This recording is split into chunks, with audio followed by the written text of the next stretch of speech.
Hi, I'm Gary Barwin. I'm down here at Coots Paradise. I'm going to be your guest host here at Tales of Paradise Marsh. I'm a writer. I've been a writer since, well, I've always been a writer since I could write.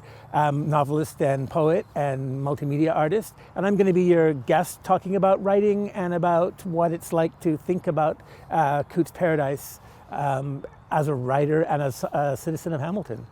You know, one thing being down here, I'm looking at the willow trees, and I think the willows are traditionally like a portal between one world and the next, like right on the edge of the water. So I'm looking at the reflections, and I think about how the willows are both in the water and out of the water. And I think Coots is kind of like that. It's sort of like a border between the city and natural world. And so that's something I think is very special and important about the marsh. One thing that I think about is how I ended up in Hamilton, Ontario, out of all the places in time and space. My family originally is from Eastern Europe, Lithuanian Jews who moved to South Africa, and then my parents moved from South Africa to Ireland, where I was born, and then I moved to Canada, and eventually, when my son was born, my eldest kid, we moved to Hamilton. So I think about, like, okay, how is it in all the places in the entire cosmos in this time and space? I'm here in Hamilton, and I find myself in this particular space in Coots Paradise. John Terpstra, the poet, has a poem where he talks about a tree being like the expert for the area that it grows in. And so, though I'm not an expert, I am a creature of this region. Like, I am not native to here, but I am found here. You know, I'm resident here. If you went to investigate what was happening in Coots Paradise, who's here, me and my family we would be part of the people that you would find here, part of the species and our relationship to it. So I started writing about Coots. I've been writing all my life, but I started writing about Coots. Well, I write about lots of things, but one of the things that I write about is where I am and the natural environment. And I guess overall, I began to think about how it's changed, how there's different species, I have different interactions with it as my kids grew up, and we spent time here and thought about, well, what it is to live near here and what it is to be a human in relationship to nature. So I have started in some work incorporating aspects of the marsh into it. One of the longer projects that I did involved taking species lists, both plant and animal species, insect species, that were compiled by the Hamilton Naturalist Club, and started integrating them into poems, because I was surprised, I was shocked at how many species that existed here. And also, I would be kayaking and some mammal would come up and I didn't even know what it was. And that was kind of profound. Like, what is this, a vole? What's a vole? And, you know, just these kind of creatures. And so the fact that I could live near such big animals and not even know that they were here and not even know what they were. And so I wanted to start trying to name them and kind of locate myself in relationship to what was existing here. So one thing that I did was I took some poems that had existed, written by other people, and I started introducing these animal species into the poems in the way that many of the species have been reintroduced into here. Like, or if we take the invasive species out, the natural species have been able to come back, and the environment is better. So there's a good opportunity for them to establish themselves again. And so I introduced the names of these animals and species into these poems, like they were re-inhabiting the environment of the poem, analogous to what was happening in the marsh. So I have a long series of different poems that do that. So one of the things that I did was I introduced the animal species, but I also realized, as I was saying, there's a relationship with humans. So I started integrating not some human items of human culture, and including the physical aspects, so anatomical terms that were related to humans, so that there was some kind of interaction.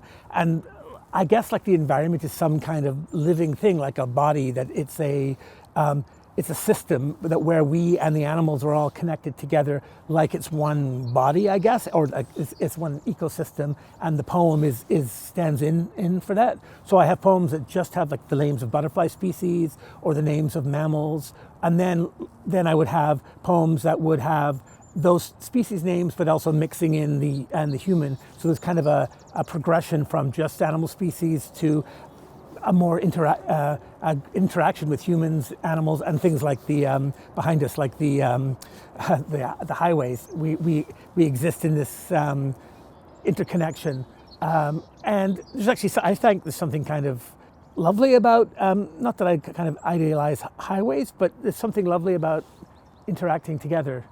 So during the course of the show, I'm going to read you a few of my a few poems and a few other things. So I've got a poem that I'd like to read from the series that I was talking about, which uses the animal species. So this one's called.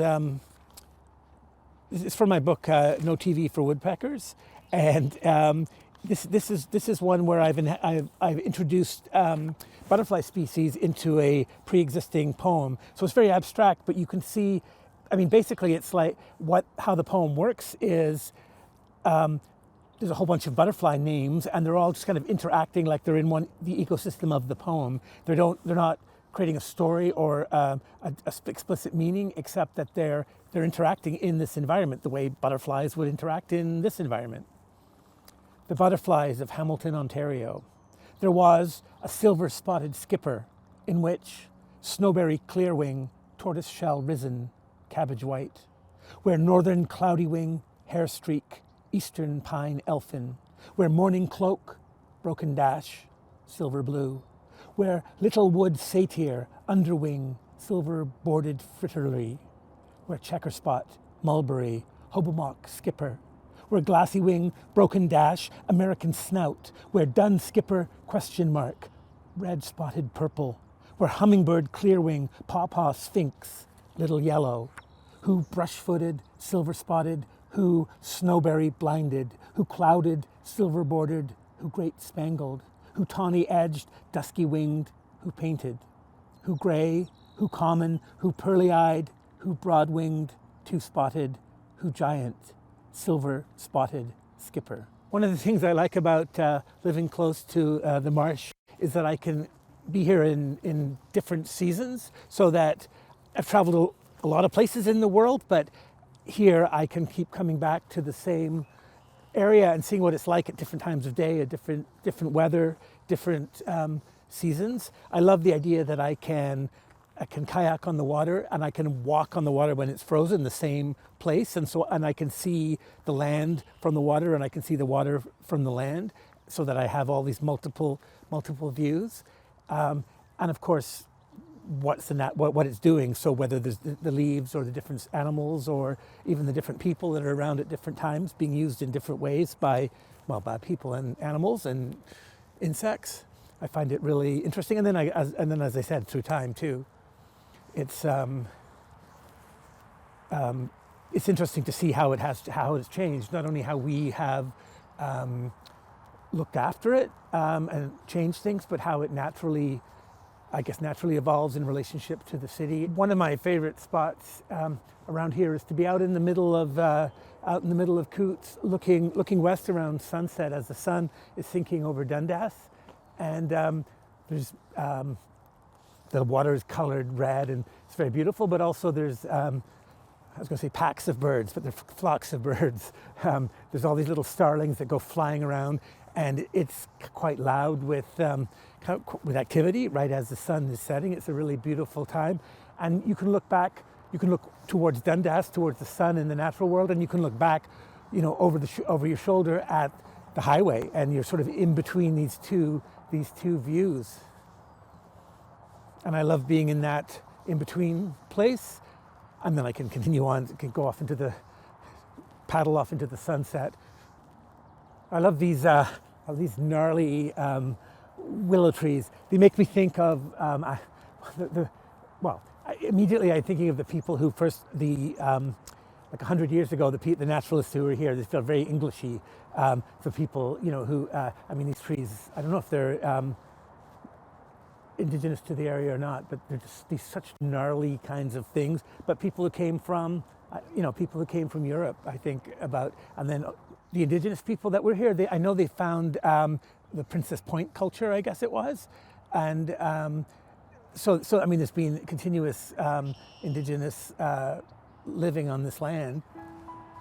I wrote this little essay, this little reflection about coots. I wrote it for Ontario Waterkeepers. They have an online series of little essays about natural water spaces, and so this was my thoughts about coots. I think one of the reasons Martin invited me is that he had read this and would like me to read it, and I'm really happy, especially to read it right here in by the marsh. The great blue heron is wading near the shore up to its skinny ankles, sticking its sharp beak into the dark water, catching small, delicious things. I can see its pale, froggy throat swallowing. It turns to look at me, then returns to eating. On the bank above, there's a scuttling sound. A small raccoon runs away from the water and hides behind a tree. It looks out with steady eyes. It sees me, but it doesn't seem frightened, but watchful. Nestled under its arm, an even smaller raccoon, a baby. They both purr. I'm in a small cove, a bight, a calligraphic curl in the shoreline, amidst lily pads, floating logs, water striders, and the intermittent glurp of surfacing fish. I'm trying to remain as quiet and still as I can. I'm kayaking in Coots Paradise, a kilometre from where I've lived in Hamilton, Ontario, for nearly 30 years. A few minutes before, I rested my paddle on the kayak and had a picnic on the water, watching the sky become a delicate pink as the sun moved closer to the horizon, which in this case is the Dundas branch of the Niagara Escarpment. I saw a few beavers, a water vole, countless types of birds, though not the bald eagles which have returned to nesting here. I saw a huge bank filled with holes. I think maybe the home of all these tiny swifts filling the sky around me. I watched the swans. There are two kinds here, about 50 or 60 individuals in total, the endemic trumpeter swan and the settler mute swans. If I couldn't tell the difference, the trumpeters are the ones with the all-black beak. The mute swans have a ducky orange one. I'd be able to tell the difference because the trumpeters are tagged and numbered. Scientists are monitoring them as they're trying to reestablish this native species.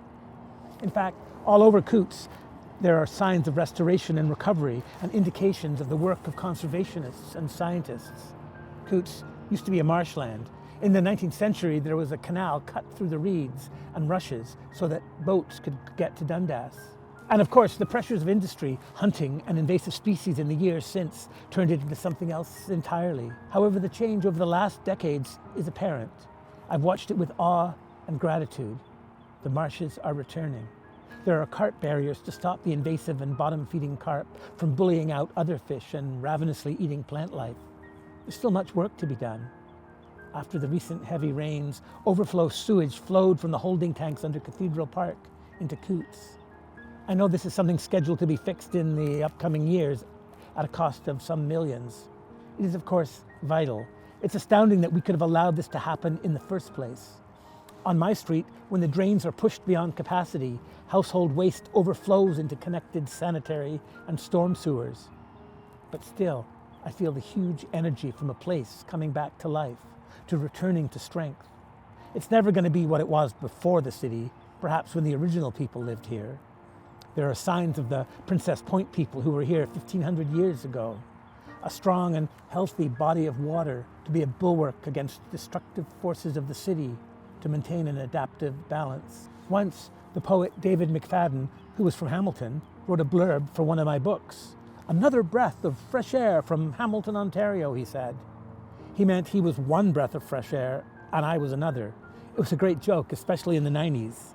But Hamilton is changing, and so is its air and its waters. The diversity and range of species in Coots Paradise is a testament to this.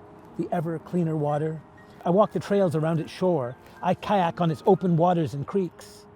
As a poet, I write about the remarkable array of species to be found there. Many are here because it is a significant migratory bird flyover zone. I'm awed and inspired by the fact that I live in a large city close to even larger cities, and yet all of this is so close to home. True, I can hear the cars and trucks driving on the always busy 403, driving over the high-level bridge. But as I head west and paddle towards Spencer's Creek or around a point, the sound of traffic disappears, and there's only the sounds of splashing water, wind in the marsh reeds, and surrounding trees, birds, animals. Besides, there's something, if not lovely, then really apt about the sound of the city mixing with the skittering, twittering, chirping, sloshing sounds of the marsh. This is a beautiful, inspiring, complex place, and we're in this together.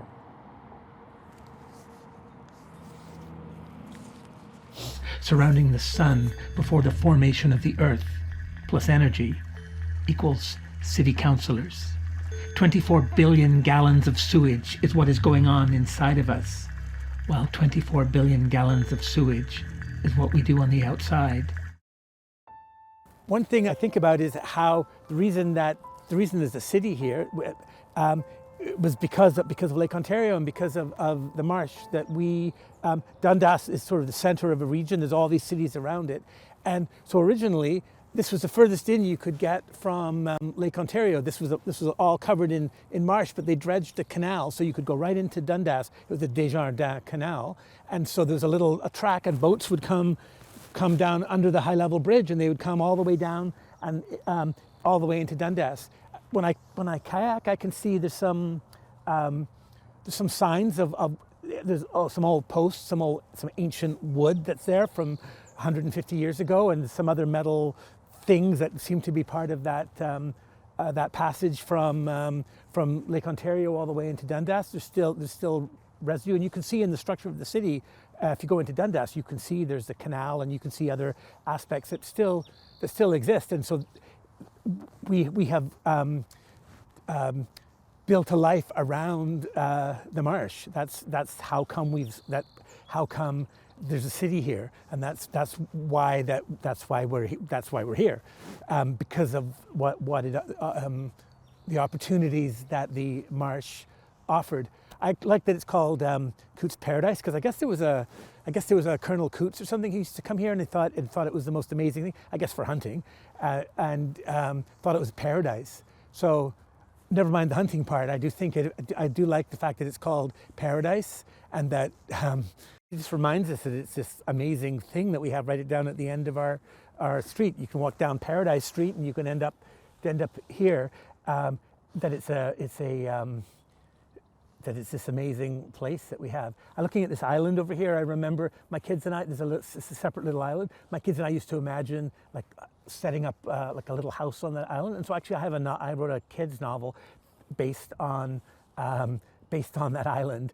It was called Killer Poodle Made Me Island King. And it's about a bunch of kids who are trying to preserve the area from developers, and they set up their own little country. They declare it a sovereign country on that little island, because following up on the place that Coots had in my kids' imagination. I've also done a lot of other kind of creative things. I was just thinking there was some geese that we saw flying overhead, and I'm also a composer, and I did a piece, a video. So I took the sounds of the geese, and I translated using an algorithm on my computer into piano music. And so I have a piece that's, this piece is actually, it switches from geese and it becomes piano, and then it goes back to geese again. The sounds and the way the animals interact and how they communicate, I feel it speaks to me, and I want to be part of that as an artist, to kind of speak with the animals, I guess, or with the birds, with the environment. That's sort of part of the language that is my language, because I live here.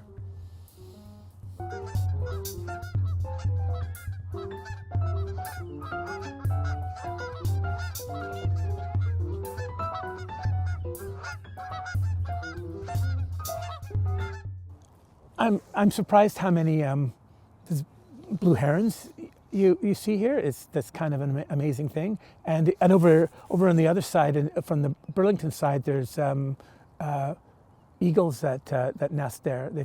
I guess they're indigenous to the area, and they have come back. There's a few. I think there's at least one pair. I think maybe more. And at the right time of year, also the salmon go upriver, so they go up to Spencer Creek, so you can see them in the water. And as I'm kayaking, the salmon will go like bash against the boat. There's like all of them, these big fish, and they knock with gusto as they're going upstream. And if you follow it all the way along, you can walk or you can kayak into Spencer Creek into Dundas, besides Coots Drive, and you can see there's the salmon are running upriver. So I write a lot of different kinds of things. I write novels, I write kids books, I write young adult books, and I write poetry. I've published 26 books, I guess, and I've got 3 actually coming out this year, and a couple next year. I also create multimedia videos with engaging with writing and music, as well as a variety of different kinds of performances. For about the last 10 years, I've been able to work full-time as a writer. I've had a bunch of writer-in-residence positions and a variety of teaching things, but mostly I've been able to write. And so it's my day is comprised of doing writing, doing music, doing visual work. It's kind of a whole mix of those things. And so I guess, as I'm doing that, I'm reckoning as I'm creating, I'm thinking about, well, in what context am I creating, and like I'm like thinking about putting my work up against the world in terms of like, what does it say to say this stuff at this time, and what do I want to say? Like, I have this tremendous opportunity, and I want to take advantage of it, to explore, to be creative, and to be, I guess, responsible to saying something meaningful, not lecturing or anything, but just saying something that matters, and that engages, I guess. Often, some of my best ideas come, or my best ways of working things out come when I go walking in nature. I can be sitting at my desk, like, bashing my head against the computer screen, but sometimes if I just go for a walk out in nature and just be in that space, it's a very creative, fertile place where I can, walk in a kind of reverie and come up with ideas or solutions, or can connect with my enthusiasms, I guess. There's something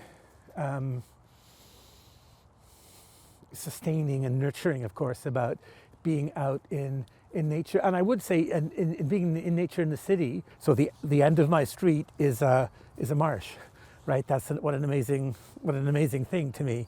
I don't need to think about this idea of nature being completely disconnected from humankind. It's not possible anymore anyway. So the idea that I am part of this system, and I feel like my writing is kind of part of it, not to be too cute about it, but birds make nests, and beavers chew down trees, and I write. That's sort of what that's how I kind of speak to the world and engage with it and understand what I think and what the world is about, and I guess I partake of its energy field to get new agey about it. My advice for writers is, I feel that people are innately creative, and they just have to write the thing they actually want to write and the thing they're actually interested in, rather than what they think they're supposed to be writing. So they're not writing the story that they think they should write. They should write the story that interests them, the story that is actually the story that they really deeply want to write. They're not imitating somebody else. I think it's about. I guess it's being authentic to your own imagination and to your own creativity. And so what does that look like? And on the subject of that, I'm going to read you something. When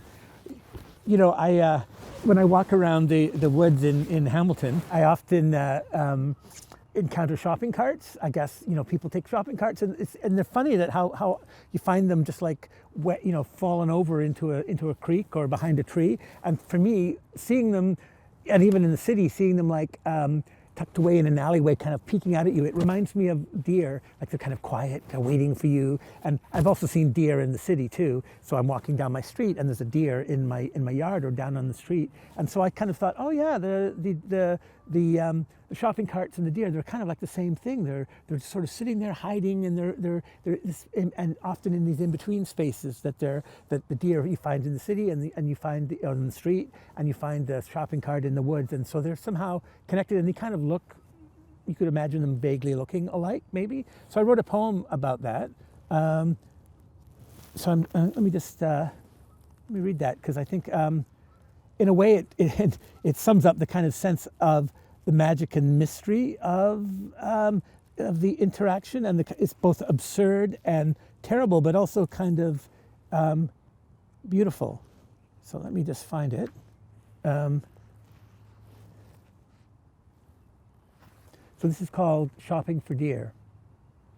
I went shopping for deer. There were no deer. The shopping cart became the deer. I brought it home, climbed inside, and turned off the lights. The seasons changed. I lived on Earth. Sometimes the bright sun shone. I became old. When I die, I will remember the deer. I will remember its wheels and antlers. I will remember its flesh and lightning, its womb of silver bones. This has been Tales of Paradise Marsh. I've had a really nice time hosting this. Thank you, Martin, for the opportunity. Martin will be back next time. And I will still be Gary Barwin, maybe sitting in this chair reading, maybe doing something else. I hope you have enjoyed the show.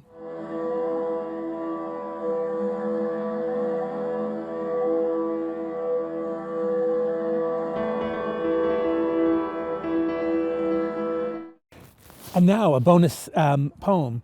This is actually something that happened in Westdale. River. There's a girl walking down the street carrying an oar. Later, another girl walking down another street carrying a different oar. Like Delta and Source, the girls have never seen one another. Obviously, there's a boat somewhere, and the sun disappears behind its lip. Wherever the river is someone else.